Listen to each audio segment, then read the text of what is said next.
Marcus sat on the steps of his apartment building, his phone clutched in trembling hands.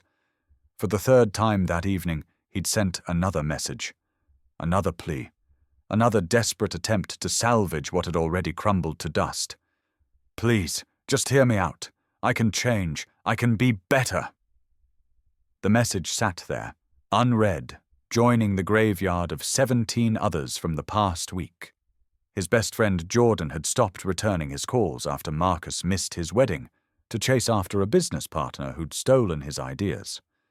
His girlfriend Elena had left after 2 years of watching him dim his own light trying to match her impossible standards. His mentor, Dr. Williams, had finally told him, "I can't help someone who doesn't value themselves." Marcus was 28 years old, and he'd spent the last decade of his life running after people who were walking away. He'd begged for opportunities that weren't meant for him. He'd chased validation from those who had none to give. And now, sitting in the fading twilight, he realized he was exhausted. His phone buzzed. For a moment, hope flared, but it was just a notification. A video titled, "The Bamboo Farmer's Wisdom." With nothing else to do, he clicked. The video showed an elderly farmer in rural Japan, standing in a vast bamboo forest. His face was weathered but peaceful, his eyes carrying the kind of calm that comes from deep understanding. "When I plant Chinese bamboo," the farmer said, "I water it every day. I fertilize the soil. I protect it from harsh weather. For 1 year, I see nothing. For 2 years, nothing. 3 years, 4 years, still nothing. Many people give up. They say the seed is dead. They chase other crops, beg the earth for faster results. But I know something they don't. I just keep watering. Then, in the 5th year, something miraculous happens. The bamboo shoots up 90 feet in just 6 weeks. But here's the truth. It wasn't growing in those 6 weeks. It was growing all 5 years. Underground, invisible, it was developing a root system so powerful, so deep, that when it finally broke through, nothing could stop it." The farmer smiled. "The bamboo doesn't chase the sun. It doesn't beg the rain to fall. It simply grows, patiently, powerfully in its own time." Marcus replayed the video 3 times. Something in those words cracked open a part of him he'd kept locked away, the part that knew his own worth but had been buried under years of desperation and fear. That night he made a decision. No more chasing. No more begging. Just growth. The next morning, Marcus did something he hadn't done in years. He sat with himself. No phone, no distractions, just him and a blank journal his mother had given him 3 birthdays ago, still wrapped in plastic. He wrote, "What if I stopped trying to convince people of my value and just became valuable?" The question terrified him because it meant taking responsibility. It meant acknowledging that while he couldn't control how others treated him, he was completely in control of how he treated himself. He started small. He'd been working as a freelance graphic designer, constantly underbidding his rates to win clients who didn't respect his time. That day, he updated his portfolio website, set proper rates, and added 1 line. "Quality work takes time. I'm worth the investment." 3 inquiries came in. 2 ghosted him when they saw his new rates. The third said, "Finally, someone who values their craft. When can you start?" Weeks turned into months. Marcus created a new routine, what he called his root system.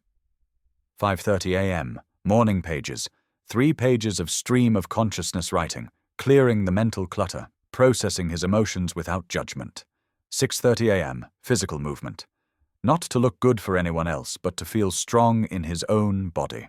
Some days it was running, other days yoga, sometimes just walking while listening to audiobooks. 8 a.m., deep work, 3 hours of undistracted creative work on his craft, his business, his skills. He took courses, studied masters in his field, pushed his abilities. 12 p.m., the gratitude reset. 5 minutes to write down 3 things he was grateful for about himself. This was the hardest part. Years of self-doubt made self-appreciation feel foreign. Evenings, connection. But different now. Instead of chasing, he built. He attended design meetups not to network desperately, but to genuinely learn and contribute. He joined a men's group where vulnerability was strength, not weakness. During this time, Elena posted photos with someone new. His old business partner's startup got funding. Jordan's life on social media looked perfect. Every notification was a test. Would Marcus break and reach out? Would he compare himself? Would he beg for a place in their stories? He didn't. Not because it didn't hurt, it did, but because he was learning something profound. Their chapters were separate from his, and his story was still being written. 3 months into his transformation, Marcus faced his first major test. A huge client, the kind of opportunity he would have once begged for, reached out. But during the initial call, red flags appeared everywhere. They wanted him to work for exposure, demanded unlimited revisions, and spoke to him dismissively. The old Marcus would have said yes, grateful for the attention. The new Marcus said, "I don't think we're the right fit. I wish you the best." He hung up and his hands shook. Had he just made a terrible mistake? That contract could have been 3 months of income. 2 days later, a smaller but respectful client hired him at full rate. The project was creatively fulfilling. They valued his input. And when he delivered exceptional work, they referred him to 3 other clients. Marcus learned a crucial lesson. When you prune the branches that drain your energy, you create space for the ones that will flourish. Every no to what diminished him was a yes to what would grow him. 6 months in, people started noticing changes. Not the desperate, look-at-me kind of changes, but something quieter and more powerful. His work got sharper. His confidence became unshakable. Not arrogant, but rooted. He spoke less and said more. He didn't need to prove himself because he knew himself. A former colleague asked, "What happened to you? You're different." Marcus smiled. "I stopped waiting for permission to become who I already was." But the real growth was happening in places no one could see. He'd learned to sit with discomfort without reaching for his phone to fill the void. He'd developed the ability to receive rejection without internalizing it as worthlessness. He'd built a relationship with himself that was no longer negotiable based on external validation. He'd created work that reflected his authentic voice, not what he thought would please others. This invisible architecture, these roots, were everything. They were the foundation that would support whatever came next. 9 months into his journey, Marcus met someone. Vanessa was brilliant, beautiful, and showed genuine interest in him. For the first time in years, he felt seen. They went on 3 incredible dates. Marcus felt himself starting to spiral into old patterns, checking his phone constantly, planning his schedule around her availability, starting to shrink parts of himself to be more appealing. Then she went quiet for 4 days. The old Marcus would have sent 20 texts, created scenarios, begged for clarity. He felt the urge burning in his chest. That familiar panic that screamed, "Do something! Fix it! Don't lose this!" Instead, he wrote in his journal, "If I have to chase, convince, or shrink myself to keep someone, then what I'm keeping isn't real. I am not an option. I am not a maybe. I am a commitment, and I'm looking for someone who recognizes that without persuasion." On the 5th day, Vanessa called. "I'm sorry I went dark. I'm dealing with some things, and I'm not ready for a relationship. But I didn't want to ghost you because you seem really special." Marcus took a breath. "I appreciate your honesty. I'm looking for something intentional, and I hope you find what you need." He hung up and cried, not from rejection but from pride. He'd finally chosen himself. As Marcus continued his journey, he realized he didn't have to do it alone. He found his tribe, not people who enabled his old patterns, but people who were also committed to growth. There was Miguel, a single father learning to set boundaries after years of people-pleasing. There was Aisha, rebuilding her life after losing everything to a toxic relationship. There was David, learning to pursue his passions after decades of seeking approval. They met weekly, shared their struggles, celebrated their wins, and most importantly, held each other accountable. I almost texted my ex last night, Miguel admitted one evening. Saw she was at the restaurant we used to go to, and I wanted to just show up. What stopped you? Marcus asked. I remembered what you said. Don't interrupt your growth for a guest appearance in someone else's story. So I closed Instagram, put on my running shoes, and ran until the urge passed. They were teaching each other that growth isn't about perfection. It's about choosing yourself repeatedly, even when it's hard, especially when it's hard. Month 14. Marcus's phone rang with an unknown number. Is this Marcus Chen? My name is Robert Thornton. Your work was recommended by 3 separate clients. I run Thornton Creative Agency, and we're looking for an art director. Based on your portfolio and the glowing recommendations, I'd like to discuss bringing you on, not as a freelancer, but as a partner. Marcus kept his voice steady. Tell me more. The opportunity was everything he'd once dreamed of. But more importantly, it was being offered to him, not because he'd begged, not because he'd chased, but because his work, his growth, his roots had created something undeniable. During the negotiation, Thornton tried to lowball the salary. The old Marcus would have accepted, grateful just to be chosen. The new Marcus said, I appreciate the offer, but my value is non-negotiable. Here's what I need to make this partnership work. He named his figure, exactly what he was worth. There was a pause. Then Thornton laughed. I respect that. Done. When can you start? 2 years after that night on the apartment steps, Marcus stood in his own office. Not perfect, not without challenges, but undeniably his. His phone buzzed. Jordan. After all this time. Hey man, I saw your success. I'm really happy for you. I'm sorry for how things ended. I'd love to reconnect if you're open to it. Marcus felt nothing. No anger, no triumph, no vindication. Just peace. I appreciate you reaching out. He typed back. I've grown a lot, and part of that growth means being intentional about my relationships. I'm not interested in revisiting the past, but I wish you well. He hit send and felt lighter. Later that week, at a gallery opening for one of his projects, a young designer approached him. She reminded him of his old self, eager, talented, but desperate for approval. How do I get where you are? She asked. What's the secret? Marcus thought about the bamboo farmer, about the underground years, about every moment he chose growth over chasing. Stop measuring your worth by who wants you, he said. Start building something so authentic, so undeniable, that the right people, opportunities, and life naturally gravitate towards you. Don't chase, don't beg, just grow. She nodded, but he could see she didn't fully understand. That was okay. Some lessons can only be learned through living them. Elena sent a message. I saw your interview in Design magazine. You look so happy and successful. I've been thinking about us lately.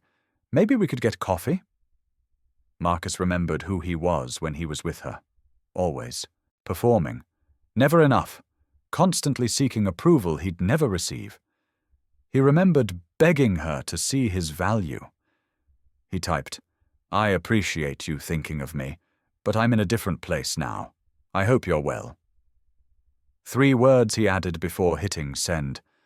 I'm worth more. Then he deleted them. Not because they weren't true, but because he no longer needed to prove it to her. He knew. That evening, at his men's group, Miguel shared a breakthrough. I didn't chase my ex this week. I didn't beg my boss for validation. I just existed. And I felt powerful. That's because you're remembering who you are, Marcus said. We spend so much energy trying to convince people to choose us that we forget we're supposed to choose ourselves first. When you stop chasing, you start attracting. When you stop begging, you start commanding respect. When you just grow, you become inevitable. Another year passed. Marcus's company was thriving. But more importantly, he was thriving. He'd built a life that reflected his values, not his fears. He met someone, Priya, a novelist who was as committed to her own growth as he was to his. Their relationship was different from anything he'd experienced. There was no chasing, no convincing, no shrinking. Just two whole people choosing each other daily. What made you so different? She asked one night as they cooked dinner together. I spent years breaking myself into smaller pieces to fit into other people's puzzles, Marcus said. Then I realized I'm not a puzzle piece. I'm the whole damn picture. And so are you. We're not completing each other. We're complementing each other. On their 6-month anniversary, Priya gave him a gift, a small bamboo plant in a ceramic pot. For the man who taught me that real growth happens where no one can see it, she said, and that the most powerful thing you can do is trust the process. Marcus kept it on his desk, a daily reminder of how far he'd come. 3 years after his transformation began, Marcus was invited to speak at a young professionals conference. As he stood backstage, he thought about the man he used to be, the one who would have prepared this speech based on what he thought the audience wanted to hear. Instead, he walked on stage and told the truth. I'm going to share something uncomfortable, he began. For most of my 20s, I was pathetic. I'm not being humble.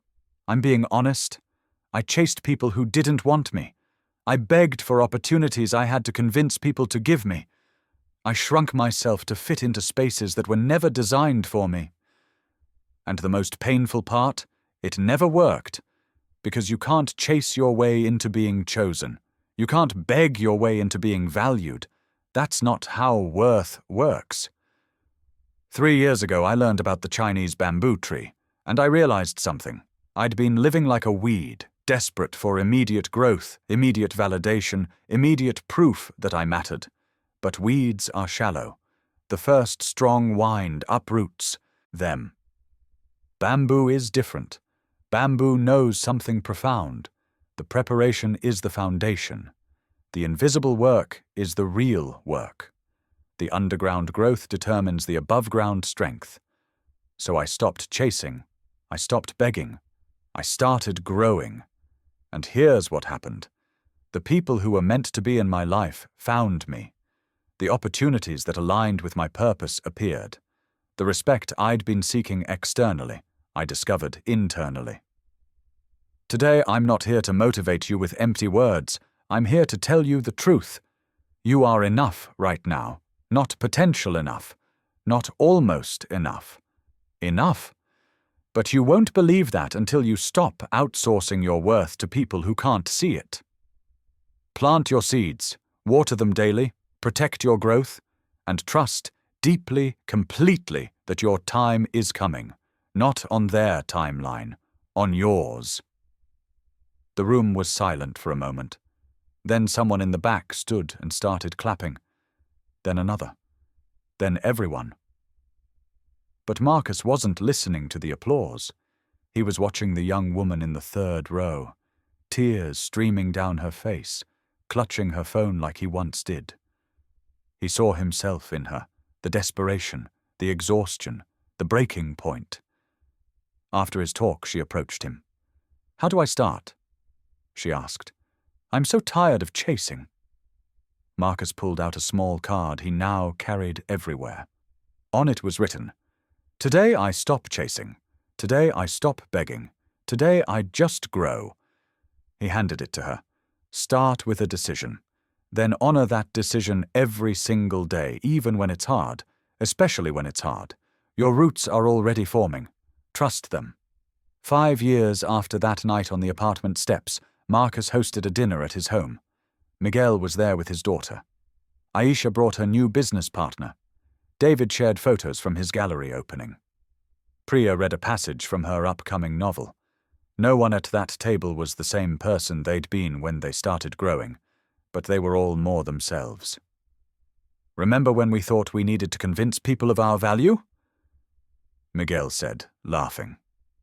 "Remember when we thought being chosen by others was the goal?" Aisha added. Marcus raised his glass.